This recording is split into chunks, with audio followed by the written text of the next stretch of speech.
मुझसे आश्रम में किसी ने पूछा कि इस समय बीमारियों और महामारी के दौर चल रहा है, तो आप अपनी बीमारी खुद कैसे ठीक करें।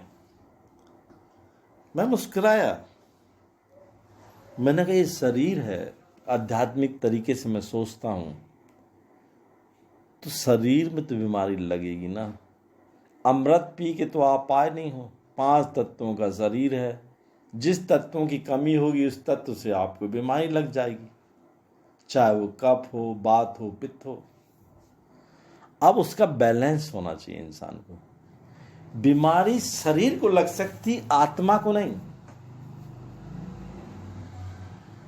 क्योंकि आत्मा परमात्मा का अंश होता है। और परमात्मा को कैसे बीमारी लगेगी। जो आया है उसे जाना है। मैंने हमारे सारे लेक्चर्स में लोगों को समझाया आश्रम में, घबराते क्यों हो। जिस क्षण जिस पल तुम्हारी मौत आएगी उस क्षण तुमको जाना है। बीमारी तो एक बहाना है। और आप अपने आप को ठीक कैसे रख सकते हो, ध्यान से, मेडिटेशन से। ये भूल जाओ कि आप बीमार हो।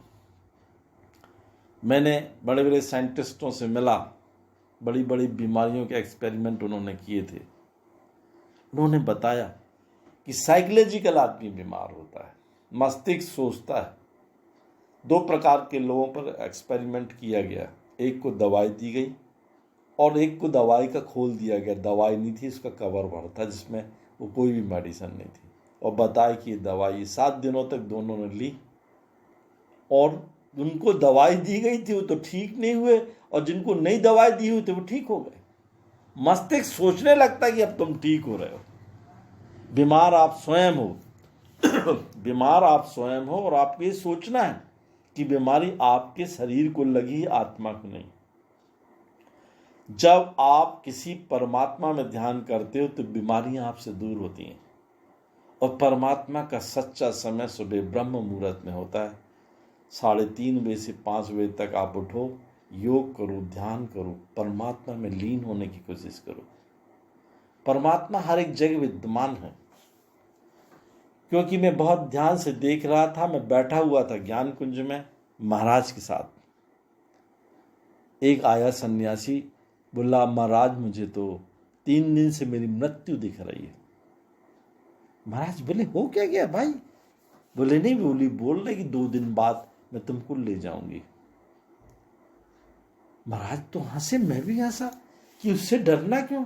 तो महाराज बोले ज्ञान कुंज से तू काठमांडू चला जा, पशुपतिनाथ के मंदिर के पास, वहां भोलेनाथ की जगह, हो सकता मृत्यु से बच जाए। अगला सन्यासी भी तैयार हुआ, वो गाड़ियां करके सीधा निकल गया। अभी वो काठमांडू के शमशान के पास पहुंचा ही था कि मृत्यु आई और उससे बोलने लगे कि तुम तो अच्छे हो, तो वहां रहते तो बच जाते, तुम तो मेरे पास स्वयं आ गए। बोले तुम तो महाराज के आशीर्वाद में थे, पुण्य आत्माओं के आशीर्वाद थे, हो सकता है वहां पहुंचने के लिए 1 6 महीने 2 साल लग जाते, तुम तो भाग के आ गए क्योंकि तुम्हारे यहां लिखी हुई थी। ये चिरकाल की सृष्टि का काल है। जहां जिसकी लिखी होती है। सन्यासी घबरा गया, गिड़गिड़ाने लगा। तो बोली गलती तेरी थी ना कि यहाँ क्यों आया था, और आया भी तो तू शमशान के पास, चिंता मत कर, यहीं जला भी देंगे लोग तेरे को। मृत्यु चिरकाल से फिक्स है। हर एक इंसान जानते हैं कि उनकी मृत्यु होने वाली है, पर डरे रहते हैं, ऐसे डरे रहते हैं अपनी बीमारियों से कि मृत्यु होगी नहीं। अरे मृत्यु तो एक बहाना था, उस बीमारी के द्वारा आपकी मृत्यु होनी थी। अब बीमारी कोई भी हो सकती है, और फिर ये जरूरी थोड़ी कि हर एक आदमी बीमारी से मर रहा है। कई लोग एक्सीडेंट से मर रहे हैं, कोई डूबने से मर रहा है, कोई सुसाइड कर रहा है, कोई आत्महत्या कर रहा है। जिनको बीमारियां भी नहीं थी वो भी मर रहे हैं। लाखों लोग संसार में प्रत्येक वर्ष मरते हैं, जिसकी गिनती नहीं है। तो करोड़ों पैदा भी होते होंगे। क्या पैदा होने वाला व्यक्ति ये सोच के आता कि किस क्षण जाएगा। ऐसा भूला रहता है संसार में कि इसको जाना नहीं है, भूल जाता है वो। बस डॉक्टरों के पास दुकान लगा लेते कि हाथ पकड़ा नहीं और पैसे चाहिए उनको।